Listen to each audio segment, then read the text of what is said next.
Hay una pregunta que trasciende generaciones, creencias e incluso grandes obras de ficción. Si el mal es tan destructivo y predecible, ¿por qué nunca se detiene en su origen? Esta pregunta no surge de la nada. Proviene de observar el sufrimiento acumulado, las vidas perdidas y la inquietante sensación de que todo esto podría haberse evitado. A lo largo de este video, profundizaremos en textos bíblicos, desmantelaremos las justificaciones tradicionales y abordaremos una pregunta que muchos evitan abordar por completo. Para comprender el problema, imaginemos un viaje épico donde el peligro es evidente, el objetivo es conocido y el enemigo está identificado desde el principio. Aún así, se elige el camino más largo, doloroso y destructivo. La explicación común es simple. Si fuera fácil, no habría historia. Pero cuando esta lógica se aplica a la realidad, especialmente al ámbito de la fe, empieza a crear grietas difíciles de ignorar. Las narrativas religiosas tradicionales afirman la existencia de un Dios omnisciente, omnipotente y perfectamente bueno. Al mismo tiempo, mantienen la presencia activa de un enemigo que engaña, destruye, confunde y condena a miles de millones de personas al sufrimiento eterno. El conflicto no radica solo en la existencia de este enemigo, sino en que se le permita actuar libremente a pesar de todas las consecuencias previsibles. La propuesta aquí es directa y honesta. No recurriremos a simbolismos poéticos ni a explicaciones místicas que distraigan del problema central. Lo que haremos será analizar el propio texto bíblico, observar cómo se desarrolla la figura de este enemigo a lo largo de la narrativa y, sobre todo, cuestionar el silencio y la inacción divina ante todo esto. Si alguna vez te has hecho esta pregunta, aunque nunca te hayas atrevido a hacerla en voz alta, este video es para ti. Y la respuesta, aunque parezca compleja, podría ser más sencilla e incómoda de lo que muchos imaginan. Para empezar, es necesario desmontar una idea muy común, que Satanás siempre ha sido el villano absoluto, gobernante de las tinieblas, enemigo declarado de Dios desde el principio de los tiempos. Al regresar al Antiguo Testamento, el panorama es muy diferente. Lo que encontramos allí no es un rebelde autónomo, sino una figura funcional, integrada en la estructura divina. En el libro del Génesis, por ejemplo, el famoso episodio de la serpiente no presenta explícitamente al diablo tal como lo conocemos hoy. El texto solo describe a un astuto animal que conversa, interroga y presenta información que, curiosamente, no resulta ser del todo falsa.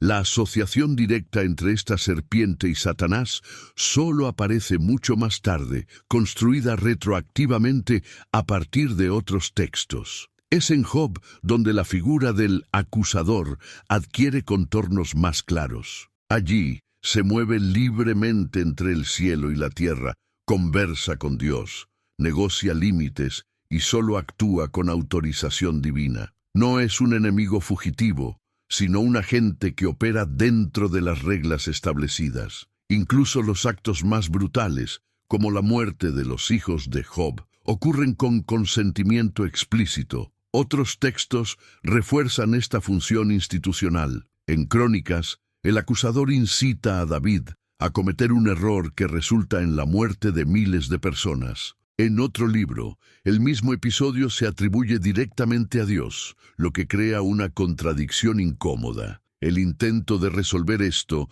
suele implicar decir que Dios actuó a través de Satanás, lo cual solo traslada el problema sin resolverlo. La imagen que emerge del Antiguo Testamento es clara. No hay hordas demoníacas, posesiones masivas, ni un imperio del mal operando en las sombras. Hay un solo personaje, subordinado, limitado y funcional. La gran pregunta, que comienza a tomar forma aquí, es simple e inquietante. ¿Cómo se transformó esta figura controlada en el monstruo absoluto que se presenta más adelante? A medida que avanzamos en la narrativa bíblica, algo cambia radicalmente. La figura antes limitada, casi burocrática, comienza a asumir un papel mucho más grande, amenazante e independiente. Esta transformación no ocurre de repente, pero sus efectos son demasiado profundos como para ignorarlos. Es aquí donde la historia deja de ser meramente extraña y se vuelve problemática. En el Nuevo Testamento, el acusador ya no aparece como alguien que necesita autorización explícita. Se encuentra cara a cara con Jesús en el desierto, lo desafía, le ofrece poder y cuestiona su identidad y autoridad. No hay consejo celestial, ni se solicita permiso. Son dos polos opuestos en confrontación directa, como si fueran fuerzas equivalentes que compiten por el destino del mundo. En otros textos, este personaje recibe títulos aún más serios. Se le llama el gobernante de este mundo, aquel que ciega las mentes, distorsiona las percepciones e impide que las personas comprendan la verdad. Ya no es un agente funcional, sino un poder activo que interfiere directamente con la conciencia humana, socavando cualquier simple noción de libre albedrío. El lenguaje se intensifica aún más cuando se le describe como un depredador, siempre al acecho, buscando a alguien a quien destruir. Esta imagen contrasta con la figura sumisa y controlada presentada anteriormente. Nos encontramos ante una escalada narrativa que altera por completo la carga moral de la historia. Y entonces llega la consolidación final. El antiguo símbolo de la serpiente se vincula oficialmente a este nuevo enemigo cósmico. El ciclo se cierra. Lo que antes era ambiguo ahora se presenta como la fuente última del engaño global. Pero esta evolución plantea una pregunta inevitable. Si este poder ha crecido tanto, ¿en qué momento se perdió el control? Antes de pasar a las justificaciones teológicas, es esencial comprender el impacto de este cambio. La mera existencia de este enemigo, ahora con dominio, influencia y capacidad de engaño, crea un escenario donde miles de millones de personas se ven desfavorecidas desde su nacimiento. No por elección propia,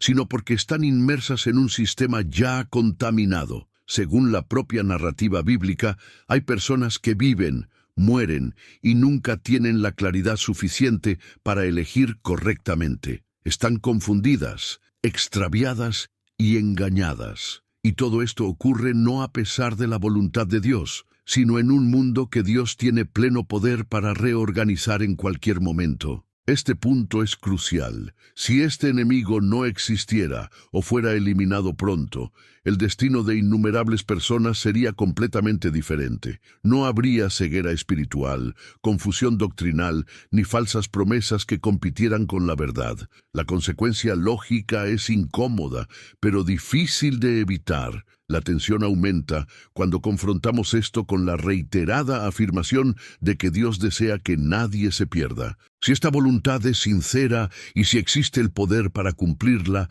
entonces la presencia continua de este adversario se convierte en una contradicción viva. Algo no cuadra, y no es por falta de esfuerzo humano. Aquí es precisamente donde muchos empiezan a sentir la verdadera incomodidad de esta discusión, porque ya no se trata de teoría, metáfora ni misterio. Se trata de vidas concretas, destinos irreversibles y un silencio divino que resuena tan fuerte que no se puede ignorar. A partir de este momento la pregunta cambia de rumbo. Ya no se trata de ¿quién es este enemigo?, sino de ¿por qué sigue aquí y quién se beneficia realmente de ello? Al examinar con atención los relatos bíblicos, comienza a surgir un patrón. No solo resulta extraña la presencia del enemigo, sino también la constante postura de no intervención divina. Esta ausencia no es aislada ni rara. Se repite en momentos clave, siempre cuando el impacto humano es mayor. El caso de Job sigue siendo uno de los ejemplos más inquietantes. En él, Dios no solo permite las acciones del acusador, sino que también establece límites que, en la práctica, lo autorizan casi todo. La pérdida de hijos, posesiones y salud ocurre ante la mirada celestial. El sufrimiento no es resultado de un error humano, sino de una prueba autorizada, cuyo fin último nunca está claramente justificado. La situación se vuelve aún más inquietante cuando recordamos que Dios, según el propio texto, conoce el resultado desde el principio. No hay sorpresa, aprendizaje ni descubrimiento. Todo ya se sabe. Aún así, el dolor ocurre, no por necesidad, sino por decisión narrativa. En otra parte de los Evangelios, un diálogo revela que el enemigo reclama acceso directo a personas específicas. La respuesta no consiste en bloquearlas ni protegerlas activamente, sino en una promesa de intercesión posterior. Se reconoce la amenaza, pero no se previene. La lógica parece invertir las prioridades. Estos episodios crean una imagen difícil de conciliar con la idea de un Dios que protege a los inocentes. La pregunta que surge naturalmente es simple. Si la intervención es posible y el daño es previsible, ¿por qué se opta constantemente por no actuar? En algunos casos, la narrativa va más allá del simple permiso. Hay momentos en que la acción divina parece, paradójicamente, intensificar el problema mismo. Un ejemplo notable aparece en los escritos de Pablo, cuando describe el sufrimiento personal atribuido directamente a un mensajero del enemigo, enviado con un propósito específico. Según el relato, este tormento no es resultado de un pecado grave, sino un mecanismo de contención. La lógica presentada es clara. Para evitar el orgullo, se mantiene el sufrimiento. El origen del problema no es humano, sino que se permite deliberadamente e incluso se utiliza como herramienta pedagógica. Esta idea plantea una seria cuestión de prioridades. Si el sufrimiento puede evitarse, pero se mantiene para enseñar una lección, entonces el dolor deja de ser un efecto secundario y se convierte en un medio. Esto cambia por completo la moraleja de la historia. El panorama se amplía aún más al observar las profecías finales. Hay un momento en que el enemigo finalmente es contenido, impidiéndole engañar. El texto reconoce que su influencia causa un daño real. Y sin embargo, esta contención es temporal, necesita ser liberado de nuevo. La implicación es inevitable. Se tolera el engaño el tiempo suficiente para cumplir un plan mayor, pero a medida que ese plan se desarrolla, innumerables vidas se ven afectadas irreversiblemente. El silencio ante esto ya no parece neutral, empieza a aparecer complicidad, y en ese momento, el malestar se transforma en algo más profundo.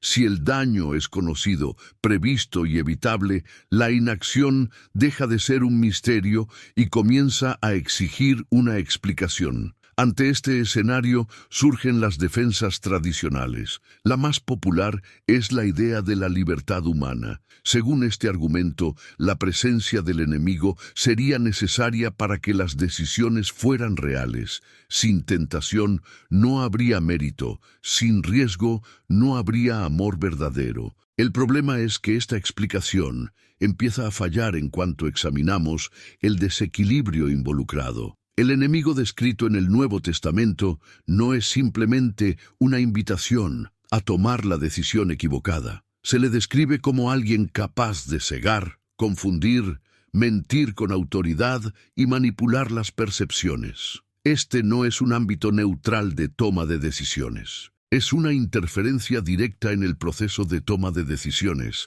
que debilita en lugar de fortalecer cualquier noción de libertad.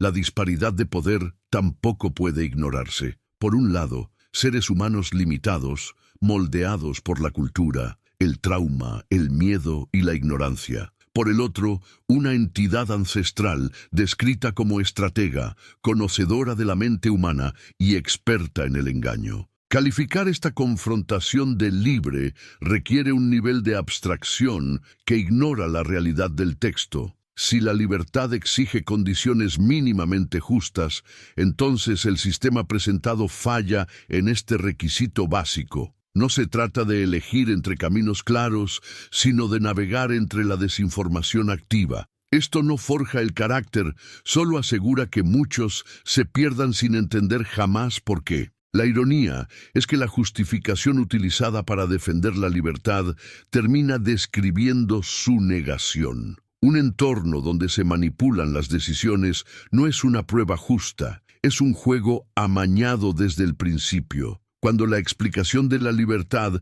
empieza a desmoronarse, surge otra defensa, la soberanía divina. La idea es simple y poderosa. Dios hace lo que quiere, como quiere, y todo sirve a un plan mayor que los humanos no pueden comprender.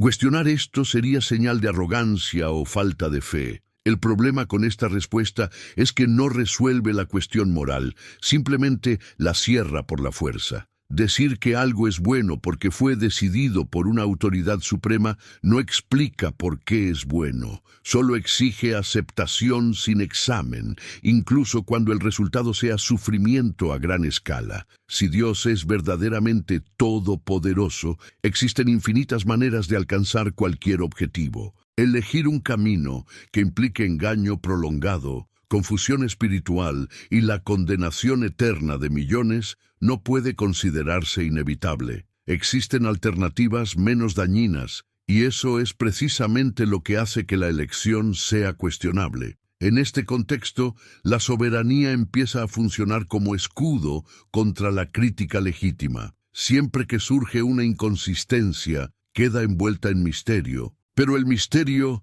no es una explicación. Es simplemente un espacio vacío donde el problema permanece intacto, y cuanto más se utiliza este argumento, más revela una tensión central. Si todo forma parte de un plan perfecto, entonces el sufrimiento no es un error trágico, sino un componente planificado. La pregunta que queda es si este plan merece el título de justo. Otra justificación bastante común afirma que la presencia de este enemigo es necesaria para el crecimiento moral y espiritual de la humanidad. El dolor, la tentación e incluso la caída serían instrumentos pedagógicos. Solo cometiendo errores, sufriendo y fracasando, los seres humanos reconocerían su fragilidad y buscarían algo más grande que ellos mismos. El problema de esta lógica es que transforma el sufrimiento en un método, no como una consecuencia indirecta, sino como una herramienta deliberada. Si el objetivo es enseñar humildad, dependencia o virtud, ¿por qué usar un agente cuya función declarada es engañar y destruir? Un maestro que delega la enseñanza en un torturador no está educando, sino abandonando. Además, esta explicación ignora una alternativa obvia. Si Dios desea el crecimiento moral, Él mismo podría guiar este proceso. Las pruebas, los desafíos y las lecciones podrían existir sin la intervención de un agente cuyo éxito implica la condenación eterna de una parte del grupo. La presencia del enemigo no es una condición necesaria, sino una elección específica. La comparación se hace aún más clara al considerar los sistemas humanos. El liderazgo eficaz no forja el carácter mediante el terror constante, sino mediante la guía, la corrección proporcionada y el estímulo. El uso continuo del castigo extremo como herramienta revela incapacidad pedagógica, no sabiduría superior. Cuando el precio del aprendizaje es la destrucción definitiva de vidas, la pregunta deja de ser ¿funciona esto? Y se convierte en ¿es aceptable? Y ninguna explicación espiritual parece lo suficientemente sólida como para justificar un método tan devastador. Finalmente, existe la promesa de que todo esto se resolverá en el futuro. El enemigo será derrotado, el mal será vencido y la justicia finalmente prevalecerá. Esta expectativa actúa como un anestésico moral. El sufrimiento actual es tolerable porque el final será glorioso. Pero una victoria tardía no borra el daño acumulado. Cada vida perdida, cada persona engañada, cada destino sellado antes de este desenlace permanece como una mancha permanente en la historia. La justicia demorada no es justicia cumplida, especialmente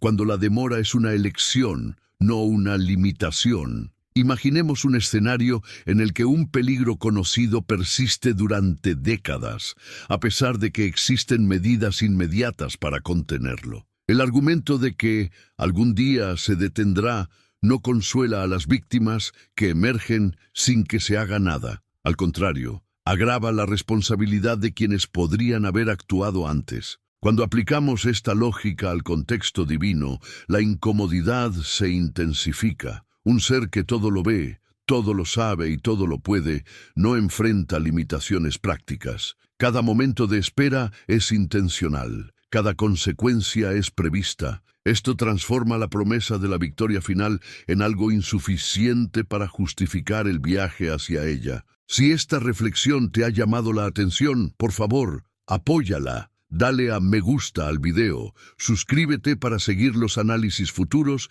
y activa la campanita para no perderte más contenido. Esto ayuda a que este tipo de debates lleguen a más personas. Queda una última defensa, quizás la más emotiva de todas, la idea de que todo esto existe para poner a prueba la fe. La creencia solo sería genuina si se la desafiara hasta el límite. La duda, el sufrimiento e incluso el sentimiento de abandono serían partes necesarias de este proceso. Sin esto, la fe sería superficial, automática, sin valor real. El problema es que esta prueba nunca termina. No hay un punto claro de aprobación, ni un momento en que el examen concluya. La fe necesita ser puesta a prueba continuamente, incluso cuando ya ha soportado el dolor, la pérdida y el silencio. Esto transforma la relación en algo asimétrico, donde solo una de las partes necesita demostrar lealtad constantemente. Si aplicamos esta lógica a cualquier relación humana,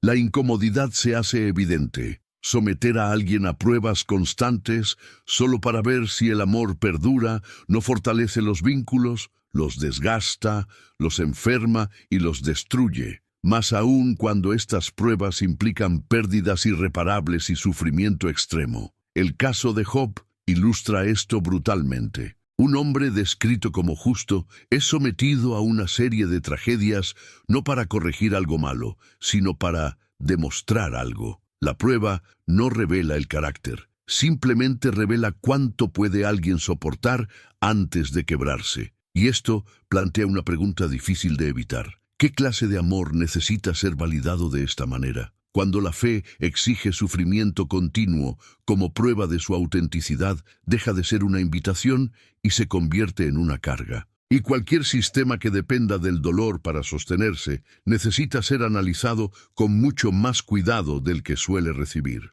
Al final de todo esto, volvemos a la pregunta más simple y antigua. Si este enemigo es real, peligroso y destructivo, ¿por qué sigue existiendo con tanta libertad?